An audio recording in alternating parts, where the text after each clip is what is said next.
2017 সাল যখন সবে মেকআপ কোর্সে ভর্তি হয়েছি, তখনও আমাকে বলেছিল, "বাহ! বন্ধুদের মধ্যে কেউ তো একজন অন্য কিছু করছে, শিখছে। আমার বিয়েতে তোকেই বুকিং করব।" এত বছর পর ওর বলা কথাটা যে এতটা সত্যি হয়ে যাবে, মানে একটা অন্যরকম ফিলিংস। ওকে সাজানোর সময় আমার নিজেরও একটা অন্যরকম ফিলিংস হচ্ছিল।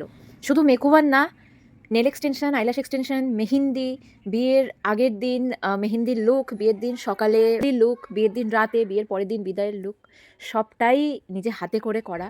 ও যেহেতু একদমই সাজে না, তো ও আমাকে বলে দিয়েছিল যে আমি কিন্তু কিছু করব না, কিচ্ছু করিস না, জাস্ট সিম্পল রাখার চেষ্টা করবি, একদম নর্মাল রাখার চেষ্টা করবি। ওর উপর আমার অনেক কিছু এক্সপেরিমেন্ট করার ইচ্ছা ছিল, বিকজ ওকে খুব সুন্দর দেখতে, ওর আইসটা খুব সুন্দর, কিন্তু সত্যি বলতে ওর সিম্পল চাওয়ার জন্য আমাকেও ওকে সিম্পলই করে দিতে হয়েছে। তোমরা যারা ওর রাতের লুকটা দেখে অনেকেই মেসেজ করেছো যে খুব সুন্দর লেগেছে আইসটা, মেকআপটা খুব সুন্দর লেগেছে, তাদেরকে বলি, ও 4টের সময় আমার কাছে মেকআপ করতে এসেছে। ও আসেনি, আমি ওকে টানতে টানতে নিয়ে এসেছি। তারপর ওকে প্রিপারেশন করে বসাতে বসাতে 4:30, 6:30টার মধ্যে ওকে ছাড়তে হবে। এত শর্ট টাইমের মধ্যে আমি যে কিভাবে রেডি করেছি শুধুমাত্র আমি জানি, ভগবান জানে, আর যে ব্রাইড সে জানে। এতটাই তাড়াহুড়ো যে সাজানোর সময় একটা ক্লিপও আমি নিতে পারিনি অ্যাসিস্ট্যান্ট থাকা সত্ত্বেও। এই দুঃখটা আমার সারা জীবন থেকে যাবে। কিন্তু হ্যাঁ, যার শেষ ভালো তার সব ভালো।